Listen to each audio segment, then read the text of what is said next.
Here we are. Welcome, everybody, to the SideQuest, the world's greatest reporting on video games. You might call us the Mueller report of video games.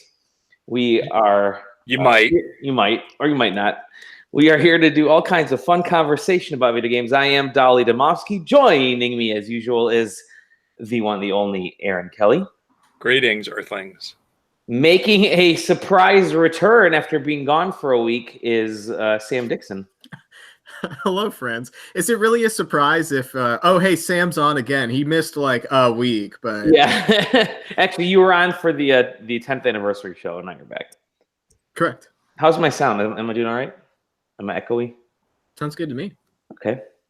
Good. You guys sound great to me. You guys sound wonderful to me. How are you guys? Ooh. I'm doing all right.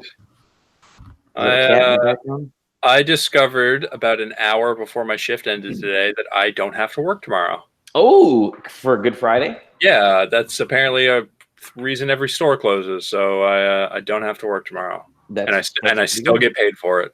That's what's happening to me too. I don't have to work tomorrow either. So I'm drinking. I got some of the Johnny Walker Game of Thrones, the White Walker stuff here. It's good. And I'm drinking out of the Layers of Fear 2 glass, that really nice glass we got. You missed all the Game of Thrones talk pre-show. There's no more Game of Thrones to be talked about. Oh yeah, we're done talking about Game of Thrones. We covered the whole thing.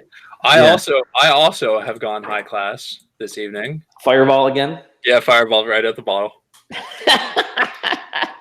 I will say, although I am not enjoying an alcoholic beverage, I am drinking a pink lemonade out of the Predator cup. Oh, shit. We got it, PAX. And maybe I'll turn the light on for the viewers at home, even though they obviously can't see because this is an audio podcast, and I don't have a video. So can I just say one thing? So fucking Tom is not on again. Because he hates us. He messaged us in Discord. He said, hey, we're going to talk about Katana Zero. Somebody else buy it. So I bought it, and now he's not on. So I think that fucker owes me $15 right now because I bought it and played it just so we could talk about it. You should just tell him I bought it and played it. Where the fuck are you? Yep. Tom.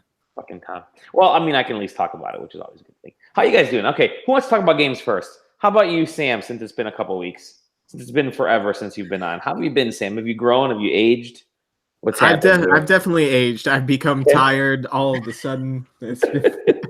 It's been very bad. No, actually, it's great. My sleep schedule has finally, I feel like this week I've gone to work every morning and not been like, I feel like absolute death. Okay. So that's pretty nice. In terms of games, though, do I play games anymore? Video what are games even? What are these things? So of course, and it's a shame we don't have him on to talk about. But Joker came out today. Came out last night, but for some of us whose Switches still this morning were willing to download the update, had to wait until this afternoon. And he's cool. Sam, how do you manage to every single week that you're on manage in the very first thing you say hit one of my news points? just every time. I've got my finger on the pulse. I was an editor-in-chief at some point. I've given that lifestyle up now. I don't have enough coffee in the world for that anymore. And I'm just here to play Smash Brothers. So if you've ever got Smash news, expect me to be on top of it. You are the you're the Ryan Gann of our podcast. Is what might be the way to say it. I don't know. So Joker he's a fast character, has a bunch of cool victory transitions and stuff like that. His stage is cool. It can change to Persona 4 colors and Persona 3 colors. Morgana is there for your taunt, which seems pretty good. Should have made a joke about staying in bed or staying in for the night in one of the taunts. Missed opportunity there, but yeah, pretty good. Other than that, I have been playing the other big Nintendo drop in the past week, which is the Labo VR. Oh yeah, because I brought mine over. Here it is. We can talk about it. tell me about that Labo VR. What you think, and I'll tell you what I think too. Well, first of all, who knew that the date that came out was April 12th or whatever day it came out? Because I certainly did not. I Oh, was really? like, yeah, I something in my brain the day before Flash and was like, oh yeah, hey, you can play Zelda in VR eventually because you can't yet. I should look into when those things come out and pre-order one. And I looked at my phone and it's like, it'll come out tomorrow. And I was like, okay, well, I guess I'm just gonna pick one up then. But yeah, so I've been playing with it a little bit. I've built the camera and the elephant so far. Okay. You'll have to tell me if you've built anything else. Nope, we've just built this first part for now, but we have all the other ones ready. I guess the VR viewer itself it counts as a project. And I mean, I think I said it beforehand, but it seemed obvious that VR would work at least to some extent for Nintendo because Nintendo is very good at making low resolution textures and stuff look really good. And putting that thing close to your face just seems logical already. Since Google's been doing it with their Google Cardboard for maybe 5 years now. It's going to need, we're going to have to see if they're going to use it for actual games other than, I mean, Zelda appears to be completely playable in VR. Yeah, everything I've been told. Yeah, it's completely playable. The only caveat to that is currently the only way to play Zelda in VR that I can think of, because that doesn't come with a strap to keep that display mounted to your head. All of the different toys and different packs and the viewer itself is meant to be held onto while you're interacting with it. So the only way to play Zelda right now is to hold that thing with the Joy-Cons on the side, basically you're looking into one of those scenic viewers that you pay 50 cents. Right? Yeah, and you get to see the Grand Canyon or whatever. You're basically holding it like that, but then instead of that, you're holding onto the Joy-Cons and holding it up at all times. That will only be fun for probably about 5 minutes before your hands get worn out, and then you're like, I guess I'm not playing Zelda for the rest of the night. So people have already figured out ways to add straps on there. There are a bunch of websites online now that show you how to add very simple, very easy straps. So I think that's what we're going to end up doing. You can make them with just a couple of Velcro dots, have a couple straps on there. So I think that's our weekend project since the Zelda and Mario VR modes come out next week. I think you're still going to have to play Zelda with the Joy-Cons attached to the Switch, though. You might. Nintendo may have blocked out the Pro Controller aspect of it, but who knows? Maybe you can still do the Pro Controller. If you can, then that would be the ideal way to do it, right? Yeah, we'll have to see. Also, I'm going to make the prediction now because it'll be wrong, but I want to be 100% right.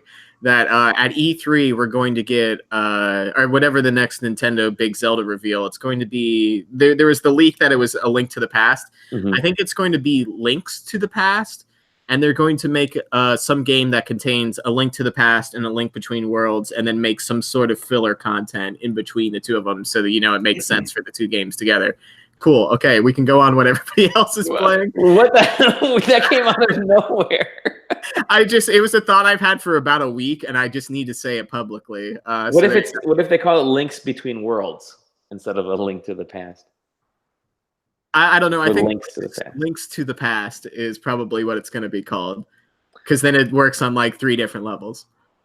Link Between Worlds, though, is that game that the old man in that game is Link from Link to the Past. So it's actually it's not Links to the Past. It really is links. It's links between 2 time periods, is what it was. What if the old man that gives you the sword is Link? Actually, I'm pretty confident it is in all the games. The guy that gives you the sword is Link, right? That's been one of the rumors for a while now. Anyways, thanks for throwing that out there, Sam. I'm welcome to E3 prediction cast. Back to the VR part.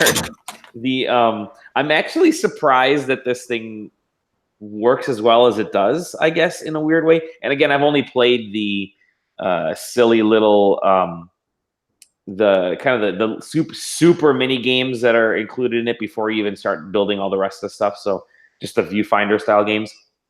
And a couple of things that I noticed right away. You can use this with the Joy-Cons detached. Sometimes it tells you to clip them on, sometimes it doesn't. But because some of the games have you holding this up with one hand and using like the pointer, the Joy-Con as a pointer with your other hand, which is kind of an interesting thing. You're literally holding it in space and you're kind of pointing around and it's showing the thing in there. But I never realized, like so here's the Switch right now. I almost called it a Wii U, which would have banished me from Nintendo fandom forever. The actual Switch has, I see, I thought it was only the Joy-Cons have motion controls built in. No, the Switch itself has motion controls, has like a gyroscope or something built into it to determine where it's pointing and all that kind of stuff. That I thought was kind of an interesting thing because I didn't know it went that far. And then tapping on essentially you're tapping on the volume buttons when you slide this sucker in here.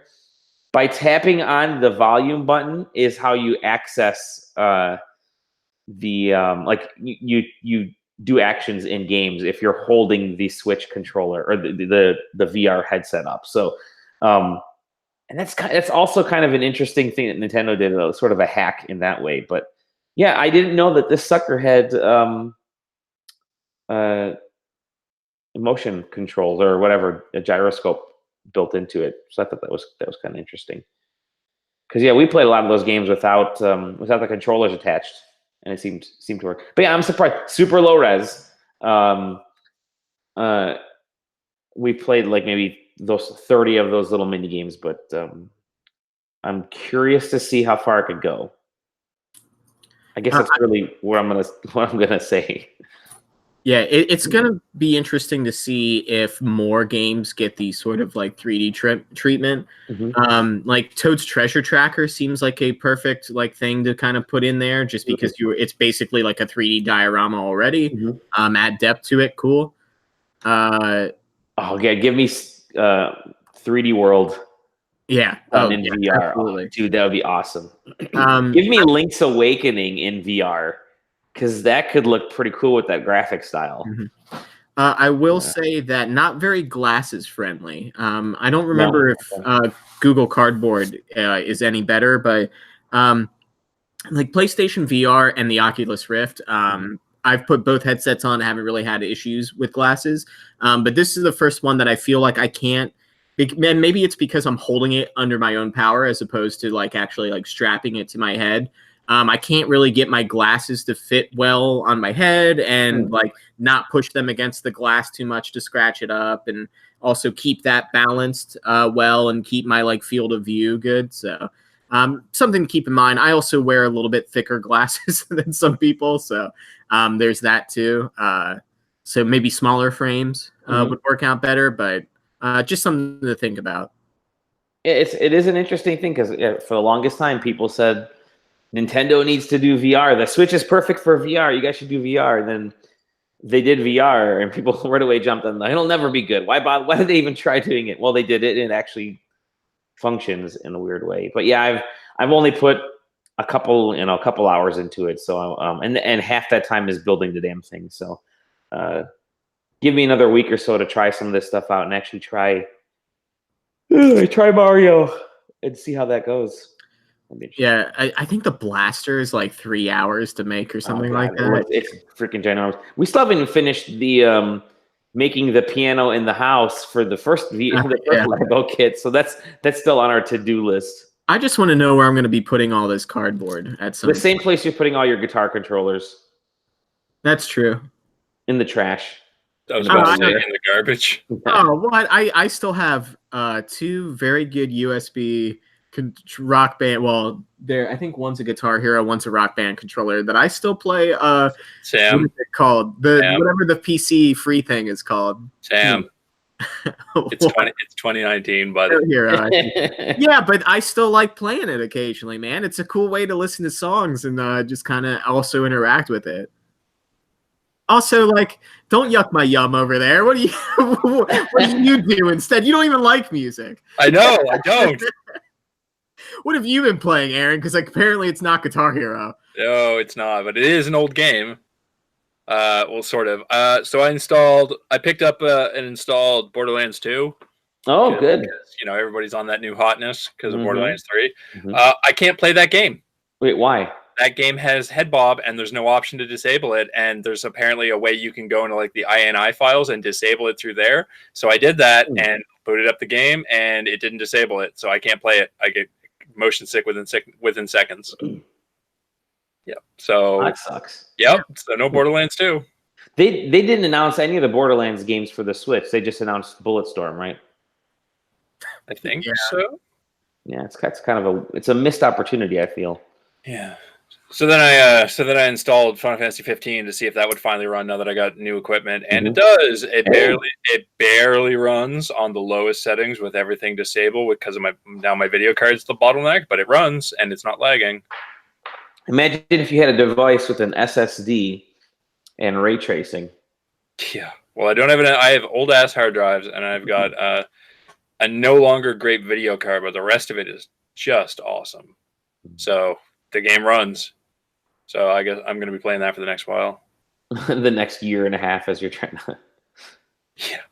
Yeah, I don't know. I can't really say much about Final Fantasy 15 just because I'm barely into it.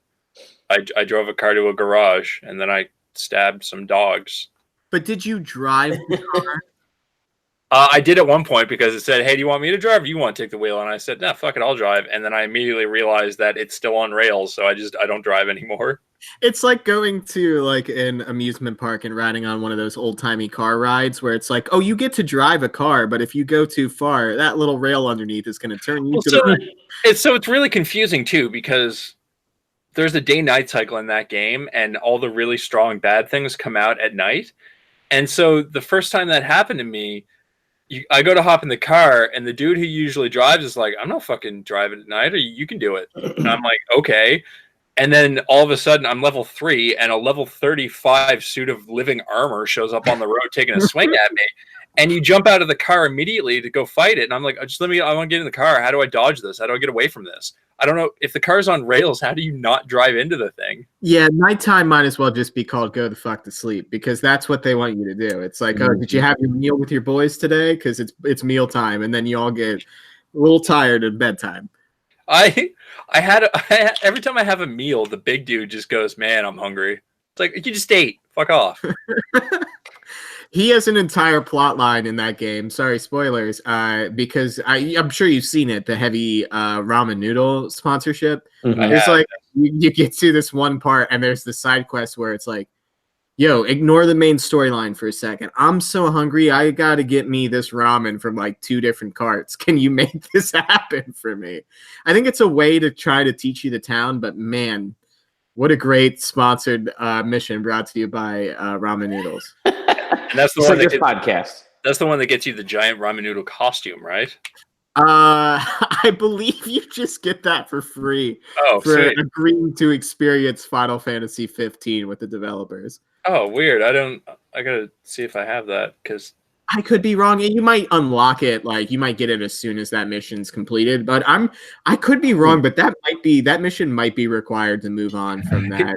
Here's the other crazy part. So there's like weird online features in that game, and one of them, like in like Metal Gear Survive style, has a very bare bones like avatar creation system, which I guess is supposed, like, if like other people can see the pictures that your dude, like your little blonde guy, takes and vote on them or something. I don't really know how it works, but you get to make your own avatar. So I started going through all the avatar options, and they're not great. And so I'm like, all right, here's the body, here's the voice. Oh, the voice you can't change. What if I make a girl avatar? So I go through all the steps, and I just make like a generic girl avatar, and then I go to voice, and I can't change it, and I'm like, oh, this is going to be incredible. Back out to the main game, the avatar that you've created takes over the main character. So the main character right now is this redheaded girl. Walk up to a quest giver, dude's voice still comes out of her. Main character voice, because you can't change it. So I'm like, this is very, very weird. And And there's even like a little blurb about how like in the game, like everybody in the world, the magic of the appearance changer means that they think that you've always sounded like this. I'm like, nobody ever questioned this? But yeah, it's very weird. And also if you get knocked out, it goes away. So you have to like run back and make a new one, I guess. It's just like a really weird thing. It's like, why would you put resources into this? Your game wasn't finished. Oh, wait until you learn about chocobos in that game, because that's probably the biggest headache for absolutely no reason. Oh man, I keep seeing like chocobo stations, but I can't do anything with them yet.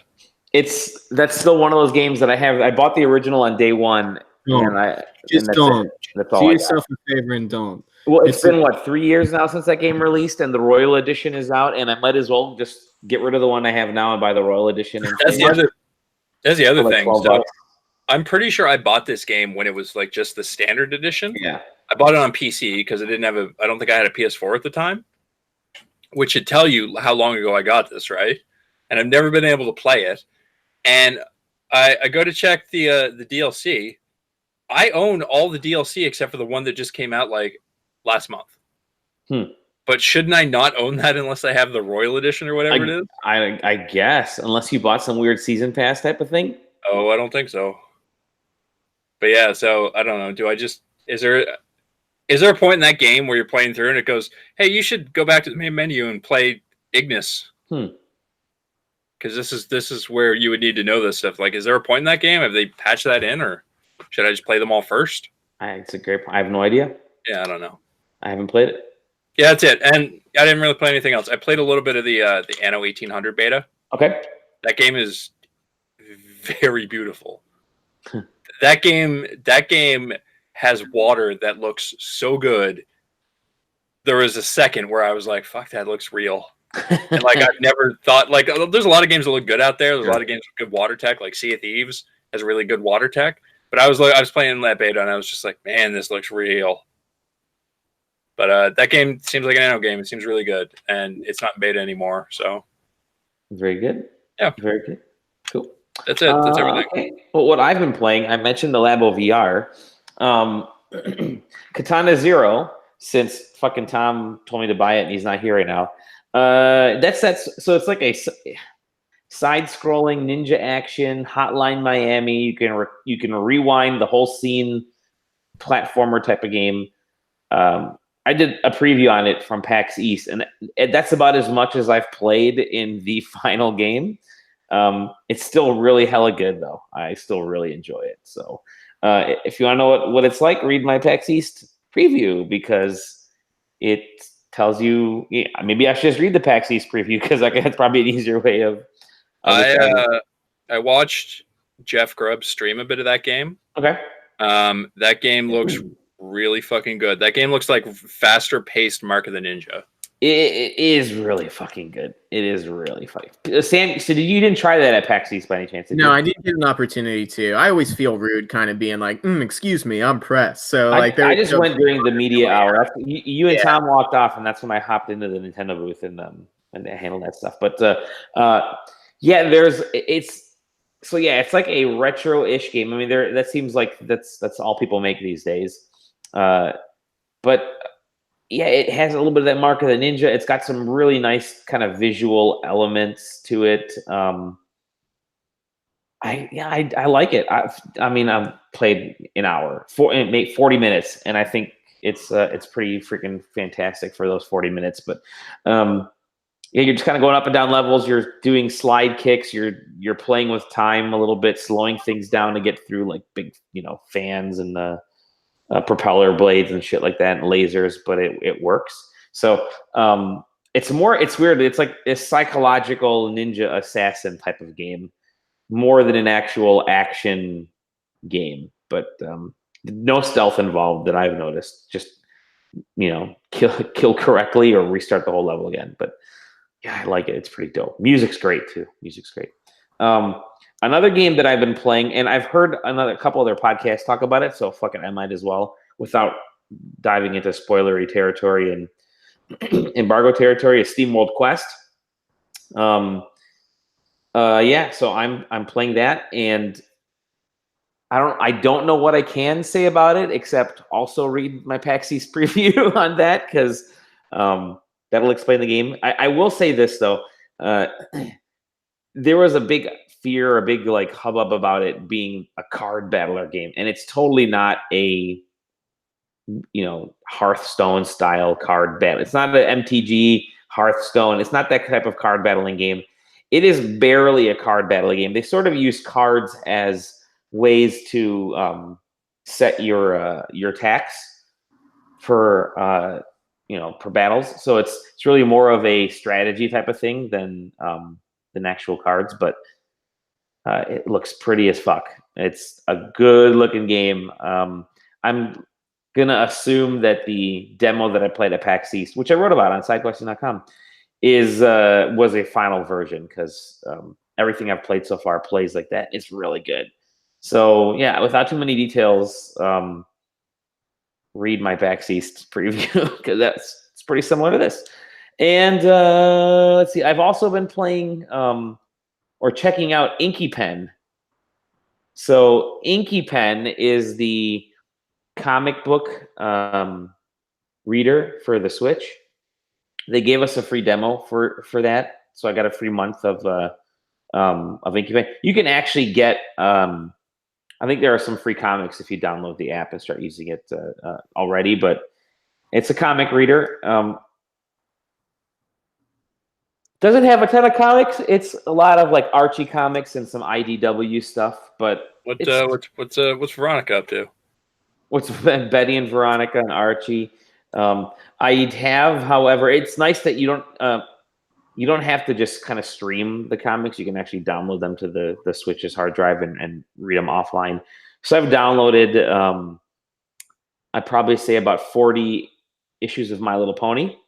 I'm not kidding because I want to give my daughter a shot to give this to my daughter to give it a shot to see how she likes reading on a tablet as opposed to paper. So, I mean, this works like any type of tablet. I would actually, if there's anything missing, it's that you read these comics like, oh, look, Ryan is playing Super Smash Brothers Ultimate, in case you guys wanted to know. You read everything in horizontal. I'd love to have been able to flip the screen this way and read the comic books vertically, because that's how comics are written. I was going to ask, that seems like such a base feature that should be a thing, right? Like, yeah, but he can't. So, I mean, I'm going to try right now. Inky Pen. Sure, I'm going to load this up. Yeah, I wasn't able to do it. If you could do it, great, but I don't think you can. But if you want a comic reader, you want some free comics, there's no reason not to get it. Get something, check it out. It looks really good, but you're doing most of the scrolling with either touch or using the sticks. Like I have, I'm gonna hit settings over here. You guys can't see anything, can you? Yeah, the only settings are you can get mature comics. You can change your passwords. That's it. When it comes to, let's see, I got the Skylanders comic. Let's tap that. Let's read Skylanders, shall we? Doesn't do it, unfortunately. It would have been nice if it did, but oh well. That's it. That's all I've been doing. Comic books. Should we talk about news, guys? So, is there anybody there? Anybody? Aaron, are you fucking there, Aaron? News guy isn't being news guy. I'm reading a piece, and I'm just last minute curating here. Oh, okay. I was reading a thing. No, what else to do, guys? It's not worth it. I was intently listening to your talk about Inky Pen. See, at least somebody was listening. Yeah, the Splatoon characters. What are we talking about? So yeah, this is okay. Look, I saw a Switch and I heard ink. I made a guess. This is all it's doing. You just kind of scroll it. This is the Skylanders comic book, which apparently that's where Skylanders lives now, is in comics. That doesn't look terrible. No, it's fine. That on, but this would have been awesome. Yeah. I'm just thinking, like, how is it presented in its real comic? Like, those panels looked okay, but yeah. And you can, slide shit, zoom in. I mean, that's okay. That's fine. Yeah, it's another way. It's another way to read comics, and I don't know what the monthly price is, but it functions. So comic readers are always good. It seems neat. And you know what else is neat? There you go. The news? What else is neat? The news. Here's one that's actually time sensitive, so I'll just start with it. Oh. Ubisoft is giving away Assassin's Creed Unity until Monday. Yeah. And that's in the wake of the Notre Dame chapel burning. Mm-hmm. They're giving away Unity specifically because they apparently very detailedly modeled. Have you seen the comparisons from photographs and models? It is awesome. I saw it when that game first came out because that was like the big thing they were talking about.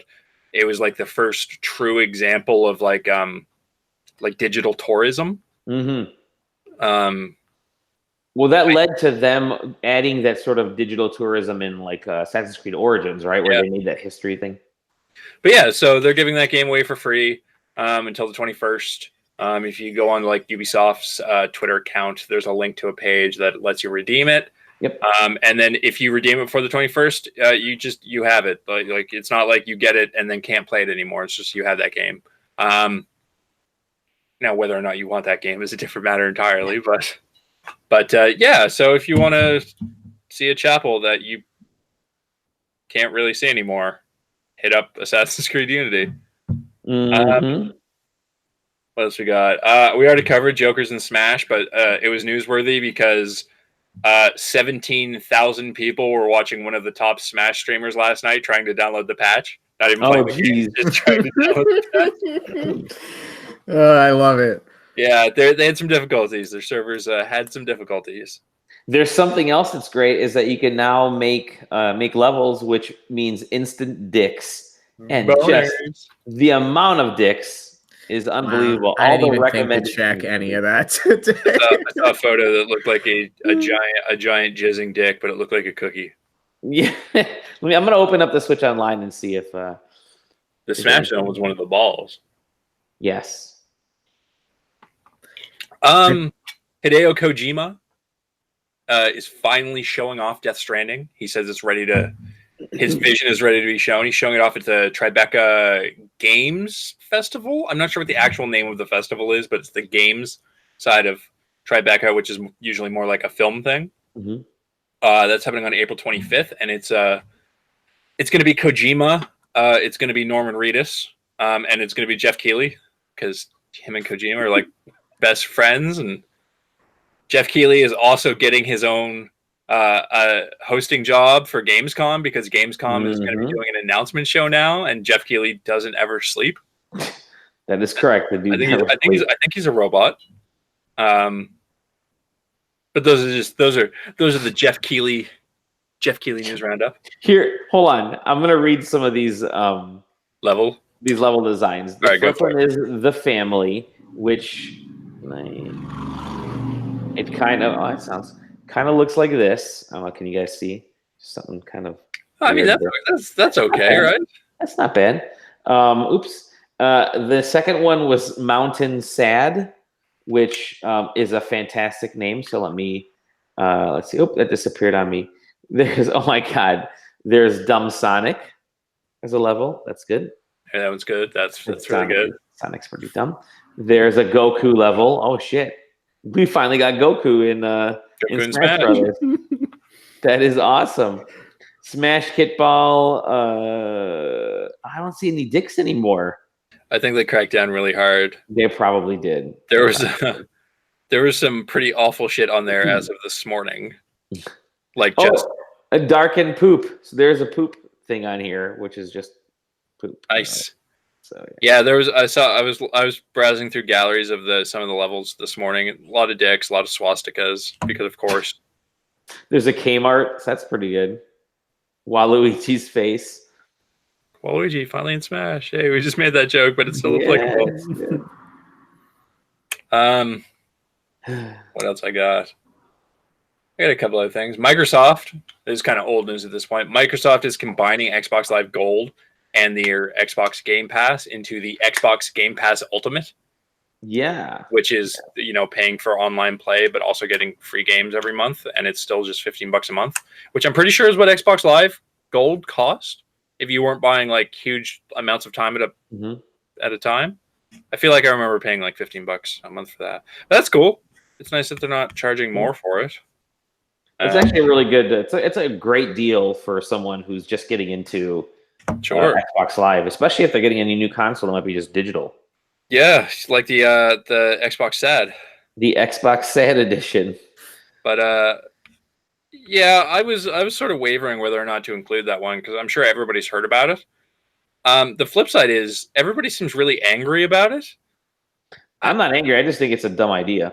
Well, everybody's just like, wow, it's the same price and there's no disc drive. And I'm sitting over here like, there's no game store where I live. Like this is cool. I buy all my shit digitally anyway.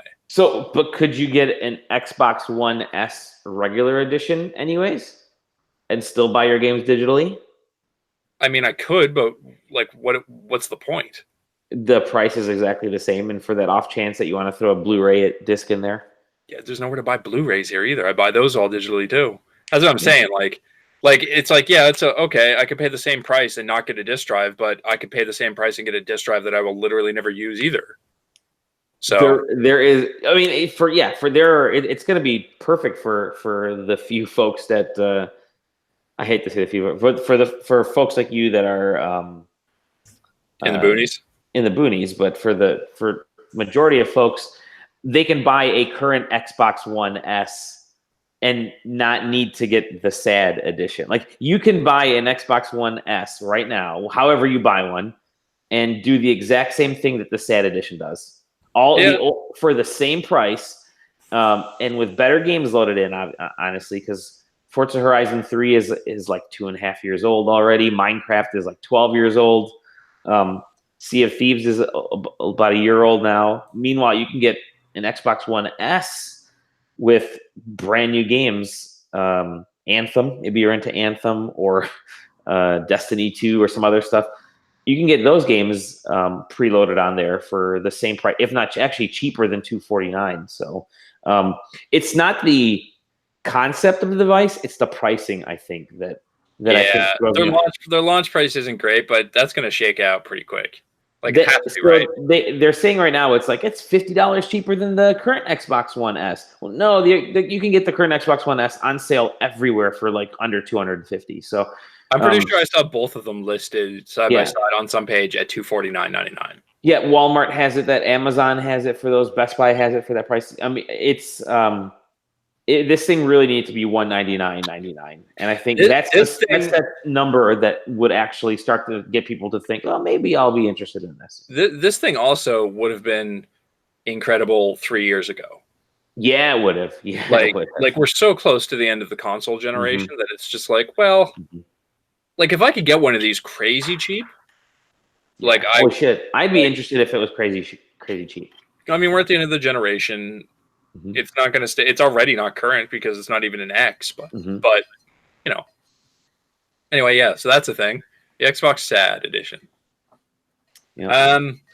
Speaking of shitty consoles, the Capcom Home Arcade. Oh my god, this is amazing! So this is a two-parter. Capcom teased like a big announcement coming, and then that big announcement turned out to be the Capcom Home Arcade, which is a big ass Capcom branded fight stick that is also like running an emulator, and it has like 16 like Capcom games on it, which is whatever. If you like those games, that's cool. The downside is that they've been accused of illegally using a non-commercial emulator. So this turned into a whole thing where they were like, "No, we licensed it," and then this one guy who works on this emulator called Final Burn Alpha, I think, something like that, yeah. Came out and said, "Yeah, they talked to me and I licensed it to them." And a bunch of the other people who work on this emulator were like, "Nobody talked to us." So I did a tiny amount of digging because I don't do a whole lot of digging usually. I guess the license that this thing is released under, this specific non-commercial license, suggests that the two ways that it could be released commercially is if somebody takes out all the code of everybody who either doesn't sign off on it or isn't consulted on it, and they can release that, or everybody who worked on the code signs off on it, which means for option 2, Capcom would have to go to every single person who worked on code that is in whatever whatever release version of the emulator they want to use, get them to sign off on it, and then they could use it the way they're using it. Or the one dude who apparently licensed this could theoretically pull all the code of everybody who contributed out and only license his code, and nobody's sure what happened because they can't get their hands on the device yet to crack it open and find out what version of this is going. So it's like a clusterfuck right now. But yeah. So that happened. It's we showed this around the office. And my director took a look at it and said they paid somebody thousands of dollars on staff to design literally this logo. I mean, they photoshopped it and they added a beveled edge, and they're like, just make that Capcom logo. It's bad. It's a bad design.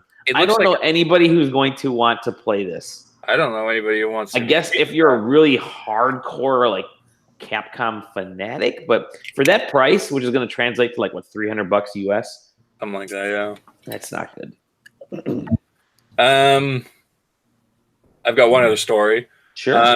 So, and this one's kind of a weird one. There's a report. This is one of the ones that isn't from Twitter this week. This is on Kotaku. This is from Ethan Gatch.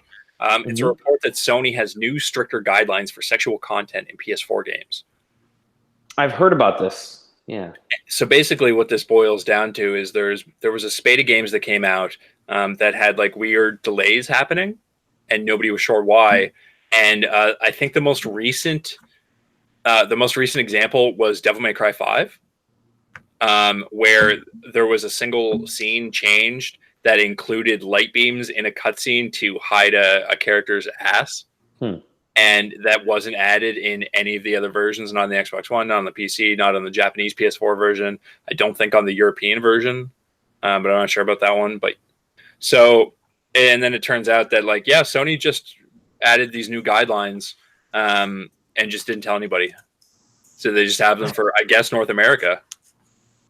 And then the reason that I thought it was interesting, so I read that first pass and I was like, okay. And then one of the rebuttals to their guidelines I saw was somebody posted a GIF from one of the fatalities from Mortal Kombat 11. It's like the top comment on that Kotaku article, and it's like, seems weird that Sony needs to feels the need to protect the children from the horrifying sight of an anime girl in a bikini, but shit like this is perfectly fine for Sony's family-friendly platform. And it's the fatality where Baraka tears off his opponent's face and then tears his brain out and eats it. Yep. And it's like, yeah, okay, that's a pretty good point. But yeah, so I don't know. I'm very curious with that level of. On one hand, anything to curb what happened on Steam, where there's a new porn game like every single fucking week. They should work with Nintendo on the Smash Brothers levels. Nintendo's actually funny because Nintendo doesn't have guidelines like this, and I guess they do have like their only guidelines for explicit content on the Switch are the game releasing has to have been rated by the region's ratings board. So for North America, that would be the ESRB. For Europe, that would be like PEGI or whatever it is, and I'm not sure what it is in Japan. But they have games that are rated M17 on the Switch. So. Yeah, they do. There's a lot of like high mature games. I mean, all those the porn games are basically the it's a category apparently. Yeah. Were you talking PS5? You guys want to talk about the PlayStation 5 or whatever it's gonna be called? Yeah. Sure. There was that news report that came out, right? That nobody gave a shit about because it came out the same day as the Xbox ad. I think it's more of the nobody gave a shit about the Xbox stuff because it came out the same day as the PS4 news. It's what's really kind of interesting is so how this all went down is Mark Cerny, Sony's Cerny. He's the system architect for the PS5. He was a PS4 dude, and Knack. Y'all remember Knack, that hot jam? And Knack too. Cerny. Oh, it's him. I'll workshop it. I'll get there. It all works out. So he is the system architect for the PS Next Gen, whatever they want to call it. And they dropped this article, this news with Wired. It was an interview with him and a few other folks that Wired conducted, and they got some details of the next generation PlayStation, blah blah blah. And like in less than an hour later, Microsoft said, "Oh shit, here's the plans for E3 for us. We're gonna do our E3 shit on this day." So June 7th, June 9th. June 9th. That's Sunday, yeah, June 9th. Microsoft's going to show their next console. I think that's a given at this point, right? They're going to say, "This is it. We're laying our stuff on the table, and we're showing you what we're making." Because Sony preempted Microsoft with this announcement. Anyways, so do you want me to go over? Do you want me to go over the stats? Because I have a wonderful article written up that details. If you want to go over the stats, let me jump in first with specifically a quote from Cerny that I saw, and I was just like, "Oh." So in that interview, I think the interviewer asked Cerny about the price, and he didn't give a hard number, but he said that the system will launch with a quote unquote appealing price tag.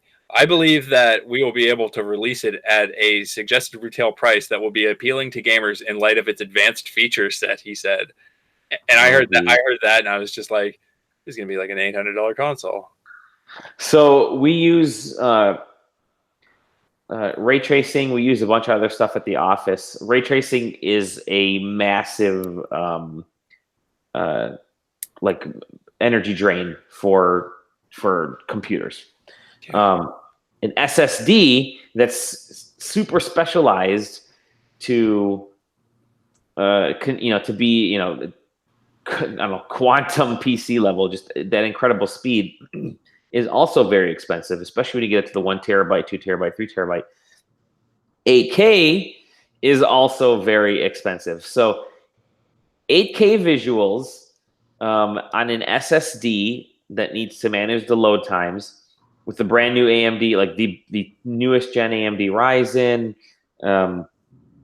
the hybrid GPU, hybrid CPU. So it's this is like right now it's probably a $12,000 to $15,000 PC. I'm going to assume, because our box at the office, our desktop at the office that has, I guess, similar stats to this is a least $100,000 box. So I'm guessing that if you were to spec out a PC with all this stuff in there, it's going to run you 12 to 15 grand. I'm just assuming. And so you scale that down to a console. Yeah, that's got to be like $800 to $1,000, which is too much already. But let me go over some of the stats here. It's okay. So it's it's going to be a native, specially developed solid state drive that's going to control things like load times and asset management, latency. I think the example was Spider-Man going swinging around the town and how fast the camera was moving and how fast everything was loading. So how many puddles they can add back in? Yeah, you can add puddles back in there. Now that actually is fantastic. The faster you can load data means that there's zero pop in. Your whole scene is there. It's great for AI because it actually lets all the characters be on the screen at the same time, doing everything they need to do without sort of the slow ramp up or start stop points and stuff. So that's actually really cool. I can imagine a lot more freedom in AI from that standpoint, or enemy AI. The CPU is a 3rd generation AMD Ryzen with 8 cores of the 7 nanometer Zen 2 architecture. And now the 2nd generation, I think, is launching this summer. So this is the gen beyond that. The GPU is based on Radeon's Navi with support for 8K video output, live ray tracing. That ray tracing is a capability sync, that's for sure.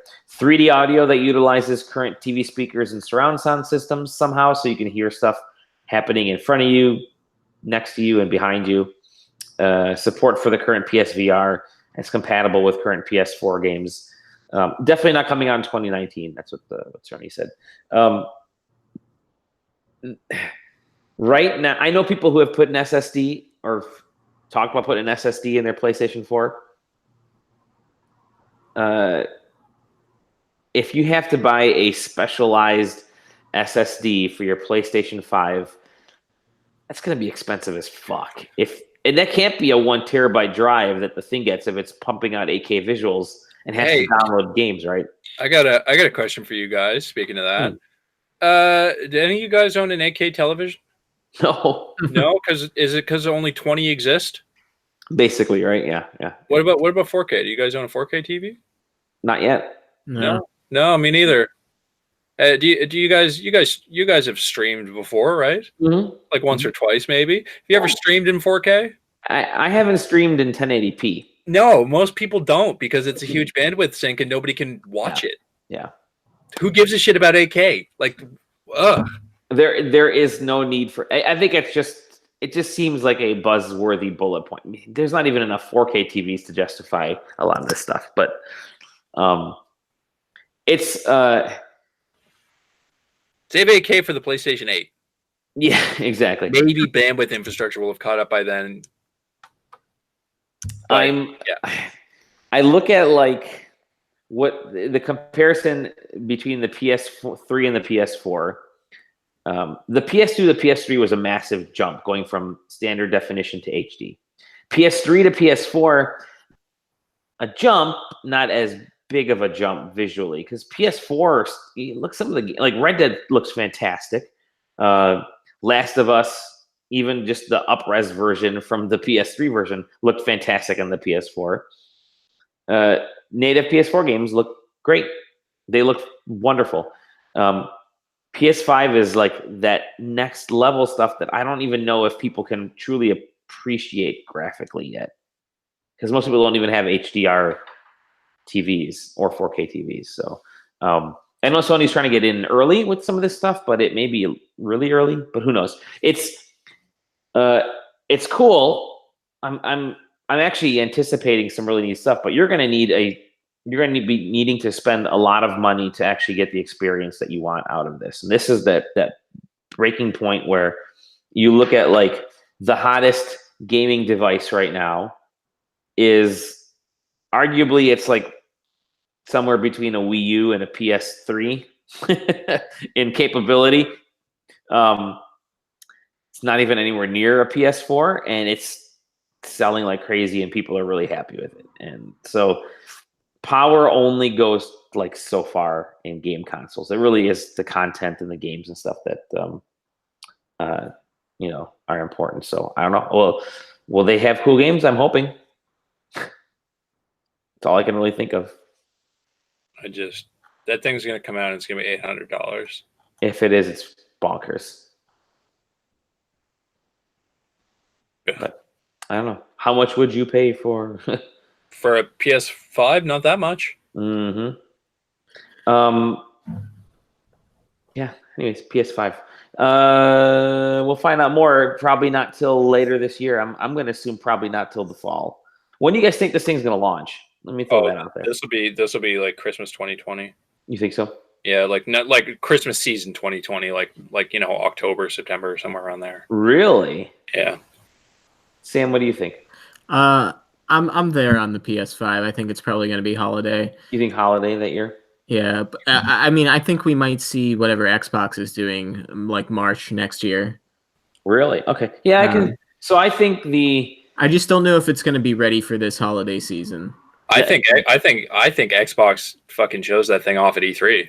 Oh, they are. I think they're totally showing this thing off at E3. I think they do too. I just don't know if it's going to be ready. I don't think for this year. I think Xbox is next year, March. But I also kind of think whatever the next generation PlayStation is also next year, springtime. You think it's spring? I don't think they're gonna wait for because that would make this a year and a half out from announcing this console. And I know they're saying it because it's backwards compatible. It's PS4 games, so don't worry. You're not going to lose any of the PS4 games you have will carry over right to the PS5. But part of me thinks people are going to start to ease up on the brakes a little bit or on the gas pedal a little bit and and hold off. I think it's March of next year, end of March or April of next year.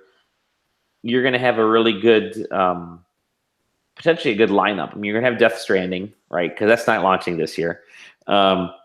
You'll have maybe Last of Us 2, I think, will launch this year, but it'll be one of those cross-compatible games where this thing launches and they say, oh, hey, by the way, if you already bought Last of Us 2, guess what? It's going to work better on PS5 type of thing.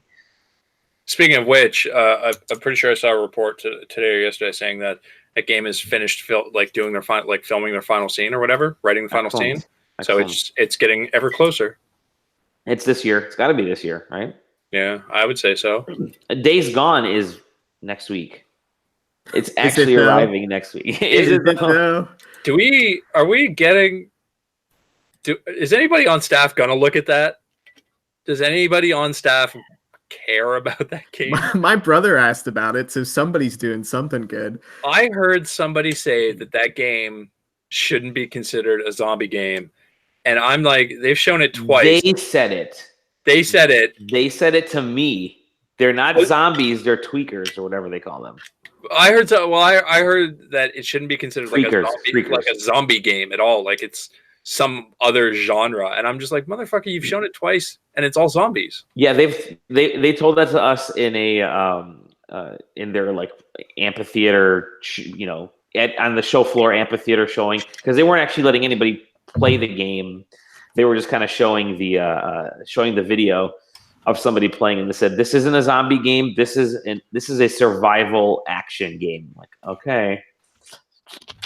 All right, we'll see how far that goes. So Sony Bend, who's developing it, did the Uncharted for Vita, which is actually not a bad game. They've done some other projects too. So I think this is like a zombie-ish version of that Uncharted Golden Shower. What was it? Uncharted Golden something? I don't know what it was. Golden Circle? I don't know. That's Kingsman. Kingsman, the Golden Circle. Oh shit! Right. Whatever. Yeah, I don't know. I'm not interested in it mostly because there are other games coming out that are. Or that I'm still playing. I don't know. I would play it because I got to play something on my PlayStation. I haven't turned the thing on in 2 months. That's my Xbox. My poor Xbox has not been turned on in months. The weekly Xbox check. When was the last time I turned it on? I don't know. It's the stand for my TV, actually, the Xbox. Yeah, I don't know. I don't know if anybody on staff has even mentioned it. No. Nope. Any other news? I don't think I have anything else. I think I can mention one thing, and that's was it 13 or X3, whatever that shooter from the PS2 era from 15 years ago is getting a remake, and it's coming this November. So you guys remember that cel-shaded game? I don't. It's based on a comic book. It's like an FPS, one of those early PlayStation 2 era FPS games that's making its way back. So that's coming November for Xbox One, PS4, Switch, PC, Steam, that kind of stuff. We know all 8 games now in that Castlevania Anniversary Collection, and it's basically all the NES games, all the Game Boy games, the Super NES, Castlevania 4, and was that the Genesis game, which was kind of like a cross between Castlevania and Mega Man? I have no idea. Yeah, it's Arrow the Acrobat. Arrow the Acrobat. So the games we're getting are Castlevania 1, Castlevania 2, Belmont's Simon's Revenge, whatever. Castlevania 3, Dracula's Curse. Castlevania. That's the curse you don't want to get. Yeah. Castlevania Bloodlines. Castlevania Adventure. Simon's Quest. Kid Dracula. Oh, that was an NES game, Kid Dracula. And Super Castlevania 4, Belmont's Revenge, and Castlevania 3. Belmont's Revenge, what was that? Was that the Game Boy game, Belmont's Revenge? I am looking it up. That was the Game Boy game. Oh, so they got 2 Game Boy games on there. Castlevania Adventure and Castlevania 2, Belmont's Revenge. And then they got all the NES games, Kid Dracula as well, and Super Castlevania 4. So that's actually not a bad Castlevania games. $20 US, which is already overpriced, but whatever. It's coming out May 16th. What else is there? There was one other thing that I wanted to mention. Oh, yeah, the Sega Mega Drive Mini is coming September 19th. They revealed 10 more games. I'm actually way more interested in this thing than I am the PlayStation Classic that's just plummeting in price. I am as interested in that one as I am in any of them. So not at all? No. All right. Yeah. I like them as little emulation boxes. Like maybe this one will be cool, and you can put later generation games on it or whatever. Mm-hmm. I can understand wanting them like for collection's sake. Like if you're somebody who collects things, like it'd be cool to have like on a shelf like a little Sega and a little Nintendo. And Mm-hmm. but I'm just not I don't collect physical toys. Like I don't have anything like that, and I'm not a nostalgic person, so I'm not. You're still a baby. You don't. How can you have nostalgia for something when I'm not ever sitting here thinking like, it'd be really cool to go back and play Final Fantasy 3 again. Like, no, I'm good. So, like, those aren't for me. Mm-hmm. Mm-hmm. I think that's it for this week, guys. I don't think there's any other news or anything. No, we covered all the news that happened, every last bit of it. Next week is we got to record Wednesday because Thursday I'm going to watch the 8 hours of Infinity War. Yeah, I gotta. Or Endgame. I keep calling it Infinity War. I gotta try and steal a car. You gotta steal a car. I gotta try and steal a car and get to a theater. Oh, what about we didn't mention it, but the Star Wars Jedi: The Fallen Order. Oh, so that's I guess there's. You could talk quickly about that. Yeah. Last week they came out and said that it was a single player game, and that was it. They were just making a hardcore single player game, and everybody was like, "Yeah." Well, the way they said it was pretty funny. Oh, and then this week they came out and they said, "Well, there's optional multiplayer." And last week they had said, "Yeah, there's no microtransactions," and this week, they're like, "Well, no microtransactions at launch." And like, keep in mind that this is the studio who released a game marketed on no microtransactions, and then it launched with no microtransactions, and then the first patch added microtransactions. Yep. So, and also optional multiplayer just means multiplayer. It means multiplayer. It's not optional. It's a story-driven single-player game. That just means it means there's multiplayer. Like, so. I mean, I'm actually interested in this, so I'm curious to see how this turns out. Respawn. It sounds Respawn, like right? Yeah, this is Respawn. It sounds like it's going to play like Sekiro. Yeah. Well, that's cool. That'd be badass. They came out and they said that the gameplay is like very, very strike and dodge and parry based. And it's like that sounds like Sekiro. Starkiro.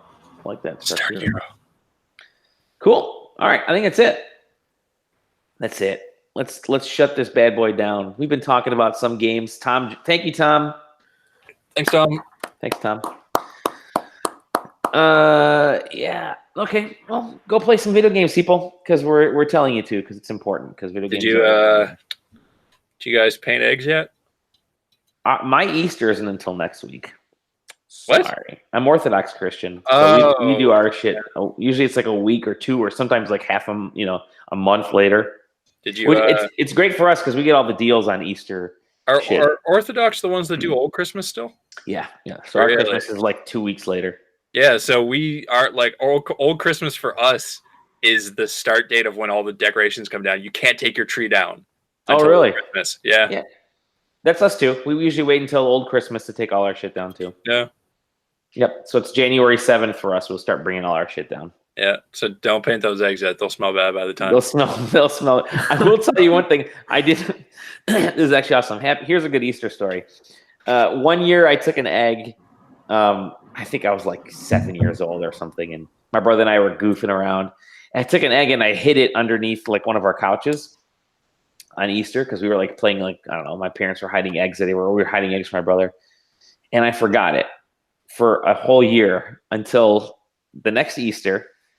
I went and I'm like, oh shit, there's an egg underneath there, because I was like doing something. I was pretending like we were doing an Easter egg hunt. I'm like, oh shit, there's an egg there. Oh my god, that's one of the eggs from last year. And because it was hard boiled and decorated, it had preserved everything like perfectly inside. So I thought, I'm gonna throw this egg out in the street. Oh, Dally, no. So we went out in this. Remember that I went outside and we chucked the egg across the street, and I kid you not, this thing shattered and like dust just puffed out everywhere. I'm like, holy shit! The egg fossilized in the year that it was sitting underneath the couch. That was an awesome feeling. Probably sprayed some crazy ass bacteria everywhere, but there you go. That's my egg story. When I was a kid, we hid eggs, and the dog found one of the eggs and hid it on us without breaking it. And every time we would like clean the house and like lift the dog bed up and everything, the dog would we like just grab the egg and like move it somewhere. Oh my god, that's awesome! We didn't find it for like over a year, and then eventually it like cracked open. We were vacuuming and just splat, and it was like, oh god. Oh, yep, ours fossilized. Thank God. So I don't have an egg story to share. I'm so sorry. you came from one. Gross. Tell us about your dad's sperm and your mom's egg. Oh no, I was birthed like a bird. that type of egg. You came out of a shell. It was weird. Hey, thanks for joining us. We no longer have egg stories to tell you. Hey, why don't you share where people can find you, Aaron?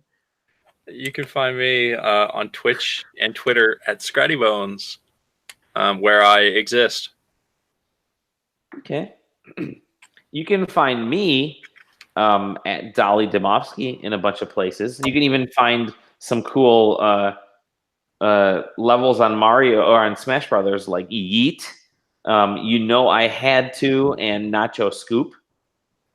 Those are pretty good. Where can we find you, Aaron? Wow, Sam. I actually have recently set my Twitter to private. Mm-hmm. I don't know. But we couldn't retweet him. I don't tweet ever. It's not like I'm gonna start tweeting now that I'm private. It's just that I don't know. I'm gonna figure some stuff out and maybe come back to Twitter at some point, but I just don't got anything for it at this moment. So not producing. You can find me here. There you go. At sidequesting.com, where I'm here to yell about Nintendo products, Sony products sometimes, and then other general video game stuff. And you can find me in our Discord. There you go. Join the SideQuesting Discord. I don't know how you sign up for it because I was just invited one day. It's a Twitter link, weirdly enough. Mm-hmm. So follow that Twitter link, which may be in the description below. It's on your Twitter account, Sam. It's on your Twitter account. You know, the great thing about having a private Twitter account now, Sam, is people will think that you actually tweet way more often than you do because they don't see you tweeting. That's true. That's what you've done. That's what you've done. It's the threat of a tweet that scares them. Can you, before we go, parting thought? Can either of you confirm that the difference between a yeet and a Kobe is accuracy? I don't know either. I thought a yeet is just whenever you do apparently anything with a lot of energy all at once. This is dad talk. And Kobe, I just say every time I shoot at a waste paper basket, and if I miss, I go, late career Kobe. And that's my score for you. Real Shaq. Oh, God. You can find us at SideQuesting everywhere else. You can find me logging off of this goddamn stupid show. I love you guys. Peace. We'll see you guys next time. Giddy up. Bye, everybody. Bye.